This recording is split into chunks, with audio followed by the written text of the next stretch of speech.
የማቴዎስ ወንጌል ምዕራፍ 19 ኢየሱስም ይህን ነገር ከፈጸመ በኋላ ከገሊላ ሄዶ ወደ ይሁዳ አውራጃ ወደ ዮርዳኖስ ማዶ መጣ።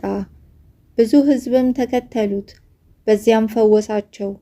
ፈሪሳውያንም ወደ እርሱ ቀረቡና ሲፈትኑት፣ ሰው በሆነው ምክንያት ሁሉ ሚስቱን ሊፈታ ተፈቅዶለታልን? አሉት። እርሱ ግን መልሶ እንዲህ አለ፣ ፈጣሪ በመጀመሪያ ወንድና ሴት አደረጋቸው አለም።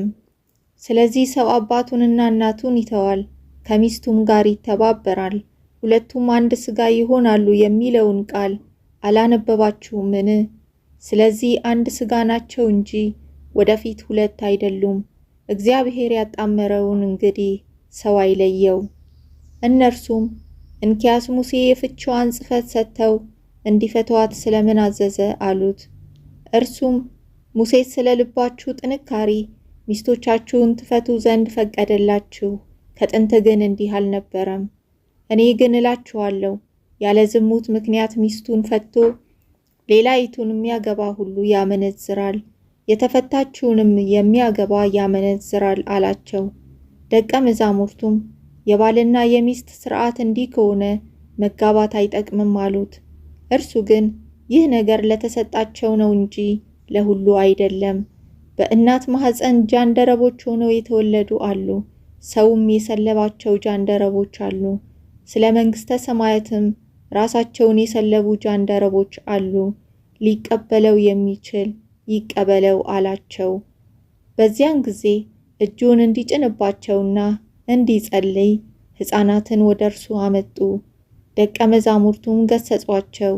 ነገር ግን ኢየሱስ ሕፃናትን ተዋቸው፣ ወደ እኔም ይመጡ ዘንድ አትከልክሏቸው፣ መንግሥተ ሰማያት እንደነዚህ ላሉ ናትና አለ። እጁንም ጫነባቸውና ከዚያ ሄደ። እነሆም አንድ ሰው ቀርቦ መምህር ሆይ የዘላለምን ሕይወት እንዳገኝ ምን መልካም ነገር ላድርግ? አለው። እርሱም ስለ መልካም ነገር ለምን ትጠይቀኛለህ? መልካም የሆነ አንድ ነው። ወደ ሕይወት መግባት ብትወድ ግን ትእዛዛትን ጠብቅ አለው። እርሱም የትኞቹን? አለው። ኢየሱስም አትግደል፣ አታመንዝር፣ አትስረቅ፣ በሐሰት አትመስክር፣ አባትህንና እናትህን አክብር፣ ባልንጀራህንም እንደራስህ ውደድ አለው። ጎበዙም ይህንማ ሁሉ ከሕፃንነቴ ጀምሬ ጠብቄአለሁ፣ ደግሞስ የሚጎለኝ ምንድን ነው? አለው።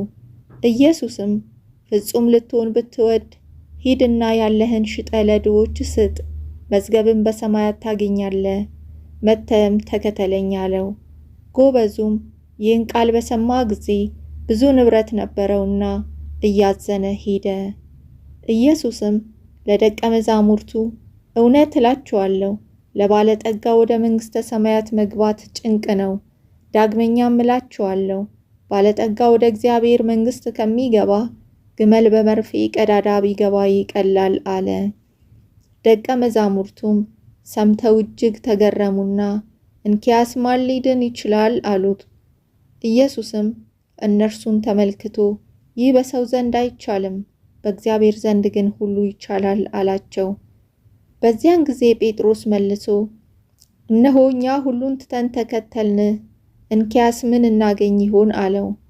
ኢየሱስም እንዲህ አላቸው፣ እውነት እላችኋለሁ እናንተስ የተከተላችሁኝ በዳግመኛ ልደት የሰው ልጅ በክብሩ ዙፋን በሚቀመጥበት ጊዜ እናንተ ደግሞ በ12ቱ የእስራኤል ነገድ ስትፈርዱ በ12 ዙፋን ትቀመጣላችሁ።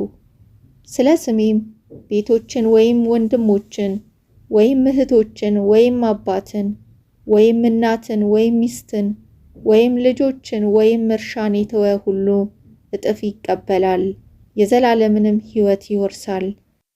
ነገር ግን ብዙዎቹ ፊተኞች ኋለኞች፣ ኋለኞችም ፊተኞች ይሆናሉ።